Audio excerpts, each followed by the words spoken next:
everybody, and welcome to the final episode of Action Week on Tangent TV.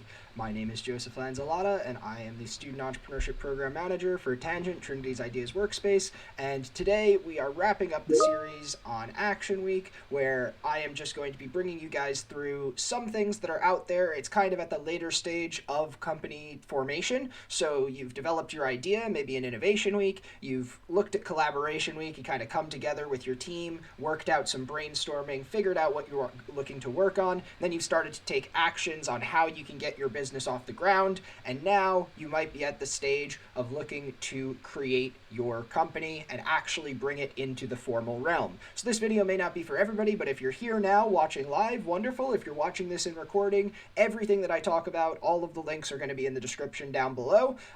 So without further ado, I'm going to dive right in. The first thing, I always start us out on the Tangent page, so tcd.ie/tangent. You can follow us on social media, but also if you're a student of Trinity, you could just scroll down and sign up to Tangent Online. That is an open Blackboard module with resources for innovators and entrepreneurs, and it's updated very regularly, so do go check it out if you're looking at it now. Happy for you. So the first thing I'm going to do is go into a link from Frontline Ventures. Frontline Ventures has a great table of contents toolkit. So these are the things. We've looked through a few of them, but today I'm just starting with incorporation. If you're watching this video, you might be at the stage of thinking about incorporating or just trying to look forward a bit. So when you get to this page, I promise you I'm not going to read everything on this page, but I am going to read the introduction. So incorporating means that you are creating an entirely new and separate legal entity to run your business. If you've never done this before, it can be difficult to realize the important distinction that exists between one or a few individuals running a business and a company running a business. So all company founders owe it to themselves, their company, and their future employees and shareholders to understand the basic structure of a company. The company itself is a separate being, greater than the sum of its parts. Forming a company brings both rights and responsibilities. And this is just an introduction to founding a company that starts you out. This is what I'm going to read from this page. So these are kind of the important bullet points that you want to have a look at, and you can dig into the whys if you're interested. But when should you incorporate a company? And this is kind of going to frame for everybody. Should you be at this stage, or are you still a bit early? Maybe go back and do some more of the exercises, some planning, some customer research, some development.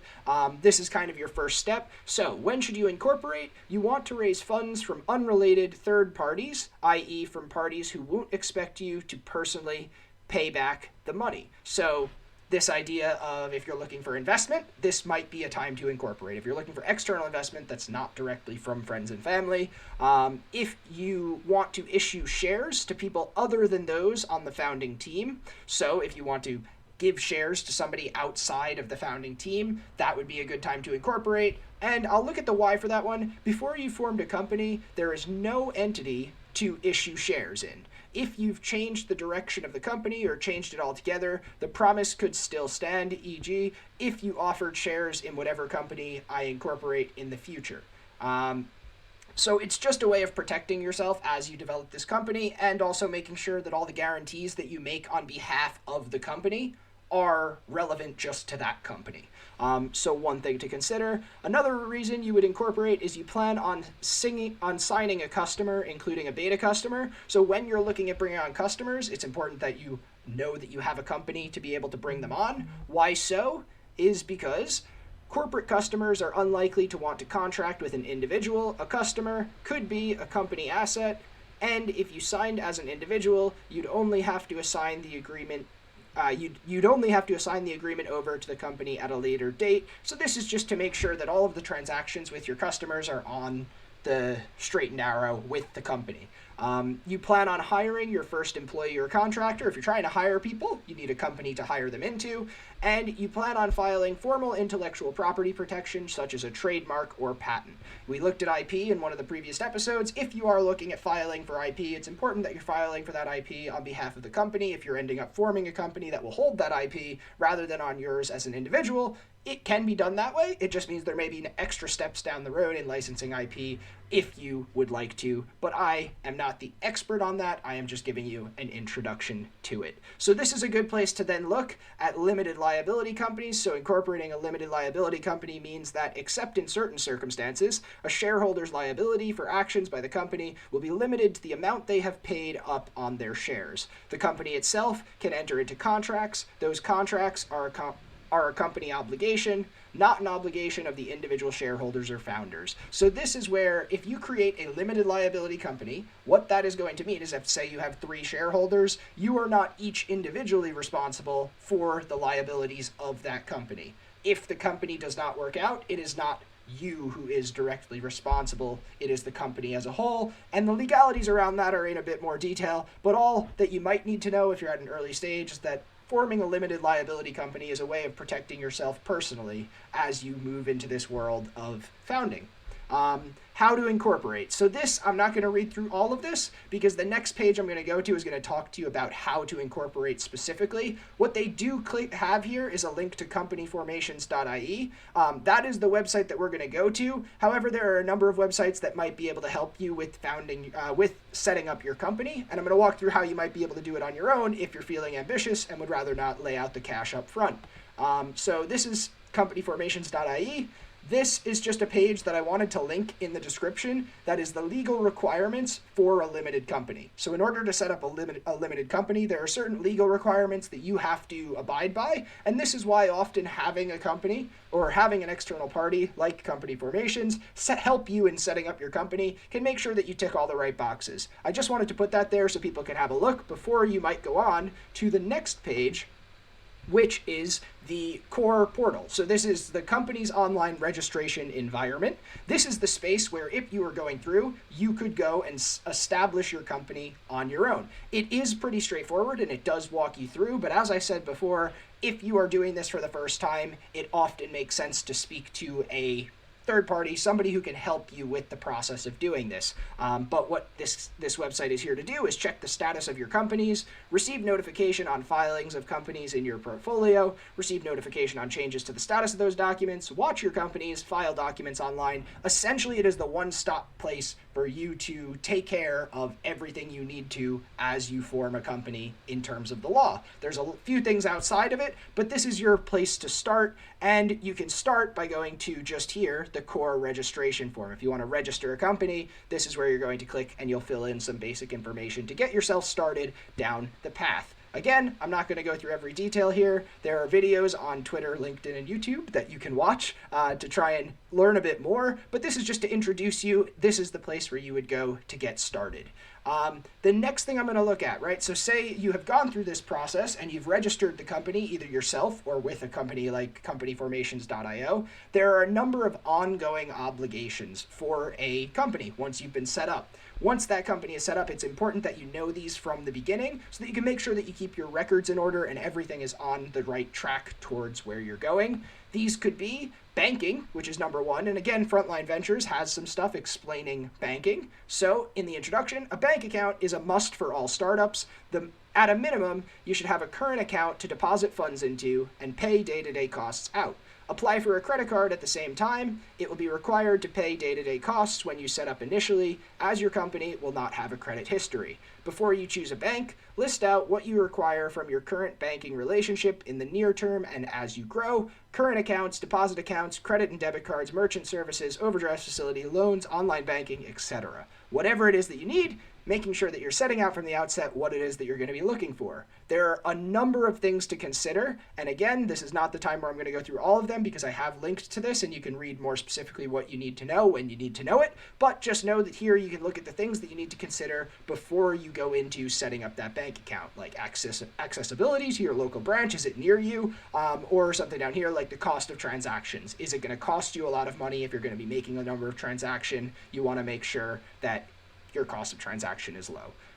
And yeah, there's a number of things as you go down. So the next thing I'm going to show you guys after banking is the idea of a board of directors. So this is another discussion that you would often have at the start of a company.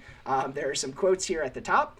If men were angels, then no government would be necessary. That was James Madison. Founders, executives, and investors respect claims on a company.